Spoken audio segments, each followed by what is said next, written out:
Good morning my dear friends. आज मैं आपको नॉन फॉर्मल एजुकेशन के बारे में बताऊंगी। कुछ बच्चों ने कहा मैडम नॉन फॉर्मल एजुकेशन क्या है, ये मुझे समझा दीजिए। हमने कहा बेटा कमेंट बॉक्स पर मैं कितना समझा पाऊंगी, बहुत ज़्यादा नहीं समझा पाऊंगी। मैंने सोचा पूरा क्लास ही आपको ले लेती हूँ कि what is non formal education, formal education, informal education and non formal education. तीन प्रकार की प्रसार शिक्षा के अंतर्गत हम तीन प्रकार की शिक्षा पढ़ते हैं। हाँ, एक बच्चों ने कमेंट करके लिखा मैडम मैं फर्स्ट ग्रेड आरपीएससी की तैयारी करना चाहती हूँ, तो कहाँ से शुरू करूँ। मेरे प्यारे बच्चों, कहाँ से शुरू करोगे ये तो आपको सोचना है। आप किस विषय को पहले लोगे। मेरा कहना है कि आप सबसे पहले इजी सब्जेक्ट लो जिससे आपको इंटरेस्ट डेवलप हो, फिर मीडियम सब्जेक्ट लो, मतलब जो आपको थोड़ा सा कठिन लगता है, इसके बाद आप हार्ड सब्जेक्ट का चॉइस करो। तो सबसे पहले आपको कौन सा विषय, आपको पता है आरपीएससी में पांचों ब्रांच से क्वेश्चंस आएंगे। होम साइंस के जो 5 ब्रांच है आपको पता है, food and nutrition, clothing and textile, human development, extension education and home management, ये 5 मुख्य ब्रांच है और सबसे क्वेश्चन आते हैं। और आप ये देखोगे जो पिछले साल क्वेश्चन आया है या पिछले जो 10 साल क्वेश्चन आया है वो क्वेश्चन कभी रिपीट नहीं किए जाएंगे, ये मैं आपको बता देती हूँ। किसी एक पुस्तक से, किताब से क्वेश्चंस नहीं आएंगे, ये भी मैं बता देती हूँ। किसी गाइड से, कोई गाइड बुक से क्वेश्चन आएंगे, ऐसा भी नहीं होता है। अगर कोई देता है ऐसा है क्वेश्चन तो ये गलत है, और वो व्यक्ति जिसने इस तरह के क्वेश्चन तैयार किया है, जो एग्जामिनर एक ही किताब से क्वेश्चन तैयार किया है या एक ही गाइड से पूरे क्वेश्चन उठा के दिए हैं, तो वो गाइड भी, वो एग्जामिनर भी ब्लैक लिस्टेड होता है, मैं आपको बता दूं। तो ये मत दिमाग में रखना कि एक ही पुस्तक से हमारे क्वेश्चंस आएंगे, एक ही गाइड को हम पढ़ लेंगे तो हमारे क्वेश्चंस आ जाएंगे। अगर आता है ऐसा तो कोर्ट में केस चली जाती है, आप भी जानते हो अच्छी तरह से।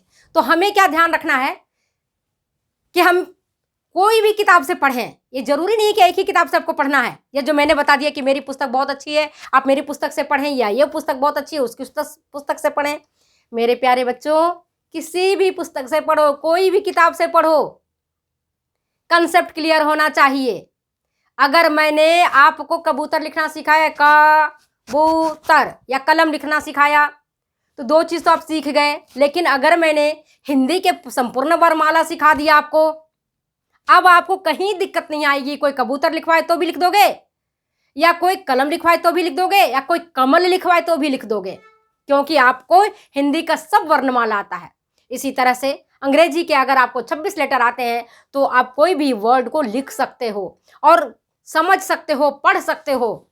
यही स्थिति होती है एग्जामिनेशन में तैयारी करने की। तो जब आप कोई भी परीक्षा की तैयारी करते हो, चाहे आप टीजीटी की कर रहे हो, एलटी का कर रहे हो, पीजीटी का कर रहे हो, आरपीएससी फर्स्ट ग्रेड का कर रहे हो, थर्ड ग्रेड का कर रहे हो, जो कुछ भी कर रहे हो बेटा, रीट की तैयारी कर रहे हो, किसी भी चीज की तैयारी कर रहे हो, असिस्टेंट प्रोफेसर बनने की तैयारी कर रहे हो, अथवा कोई भी कॉम्पिटिटिव एग्जामिनेशन देने की तैयारी कर रहे हो, तो सबसे पहले आपको जो ऑथेंटिक बुक है वो लीजिए।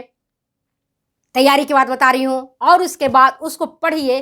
पहले आपको समझ में नहीं आएगा, मैं मानती हूं आपको समझ में नहीं आएगा, क्योंकि आप लोग की जो एजुकेशन है, आज मैं पढ़ाते पढ़ाते मुझे 30 साल हो गए। इस 30 साल के दौरान मैंने जो देखा वो ये, पहले जितना बच्चे पढ़ते थे आज उतना बच्चे ध्यान नहीं देते हैं।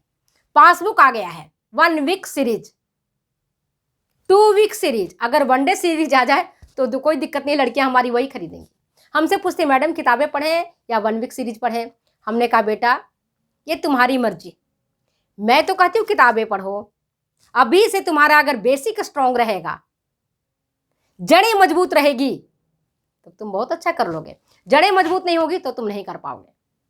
तो चलो, जिस लड़की ने मुझे कमेंट करके लिखा है मैडम कहाँ से शुरू करूँ, उसका भी मैंने जवाब दे दिया। और एक लड़की ने लिखा मैडम औपचारिकेतर शिक्षा समझा दीजिए, जिसको औपचारिक शिक्षा भी बोलते हैं। पर्यायवाची शब्द है बेटा, गैर औपचारिक शिक्षा भी इसको बोलते हैं।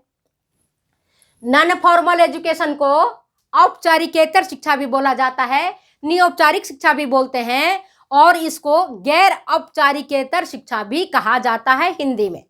ठीक है, तो जब आप एग्जामिनेशन देने जाओ तो अंग्रेजी का भी वर्ड पढ़ो और हिंदी का भी पढ़ो, दोनों को समझो कि क्या कह रहा है।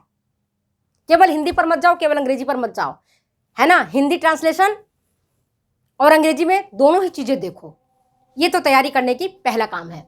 तो आज मैं बिना समय गंवाए हुए औपचारिकेतर शिक्षा के बारे में आपको जानकारी दे रही हूँ।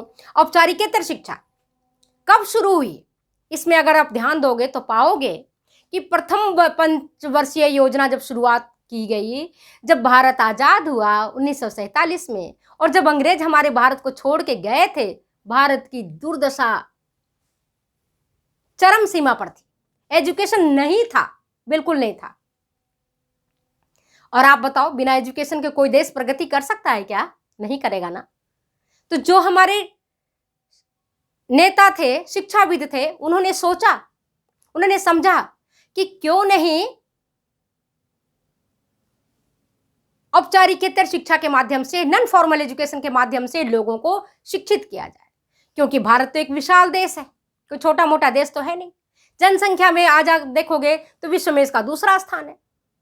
लेकिन यूनिवर्सिटी और कॉलेजेस की दृष्टि से देखोगे तो ये कई देशों से पीछे है। यहाँ उतने स्कूल और आपके कॉलेज, यूनिवर्सिटी नहीं है। तो central advisory board of education ने, central advisory board of education, Hindi वाली छात्राएं सुने, केंद्रीय सलाहकार